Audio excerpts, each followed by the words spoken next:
Tanggapin mo ang pagpapala ng Panginoon. Ako po si Father Fiel Pareha at ito po ang ating segment, ang Daily Devotion, na kung saan tayo po ay magdarasal, magbabasa at magninilay kasama ng salita ng Diyos sa buong taon. Manalangin tayo. Sa ngalan ng Ama, ng Anak at ng Espiritu Santo. Amen. Halina, Banal na Espiritu, liwanagan mo ang aming puso at isip nang maunawaan at may sa buhay namin ang iyong salita. Amen.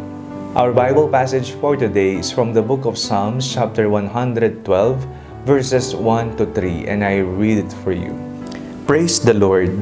Happy are those who fear the Lord, who greatly delight in His commandments. Their descendants will be mighty in the land.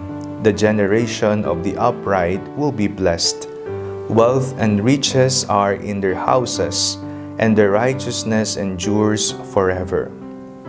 Tanggapin mo ang pagpapala ng Panginoon. Opo, tayo pong lahat ay pinagpala ng Panginoon. We are all blessed because we are all children of the Lord. Papaano natin isasabuhay ang katuruan ng Panginoon? Papaano natin, kagaya ng salmista sa ating binasa, magagalak tayo sa kanyang katuruan, sa kanyang utos? Pinagpapala ang taong sumusunod sa kalooban ng Diyos. Ika nga sa ating binasa, happy are those who fear the Lord, who greatly delight in His commands. Ang tanging galak niya ay ang utos ng Panginoon, ang batas ng Diyos. Ano ba ang galak mo sa kasalukuyan?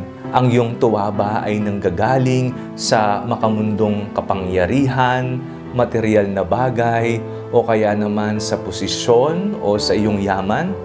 Diyan ba nagmumula ang iyong kasiyahan?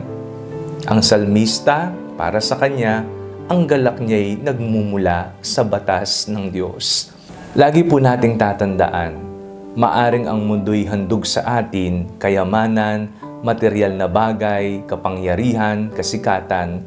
Ngunit sa kahuli-hulihan, makikita nating ang mga ito'y walang saysay.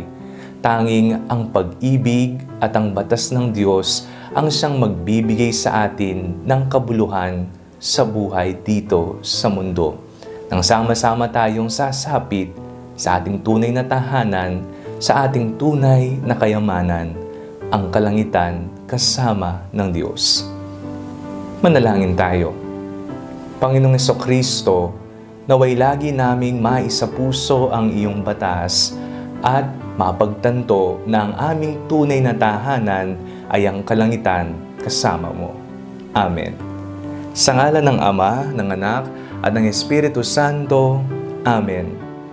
Huwag po ninyong kalimutang i-like ang video ito, mag-comment po kayo and share it with your family and friends.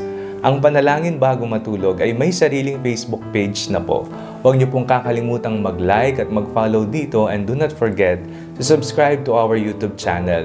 I-click niyo lamang po ang link na nasa description ng video ito, o kaya naman po just search Father Fiel Pareha. God bless you po.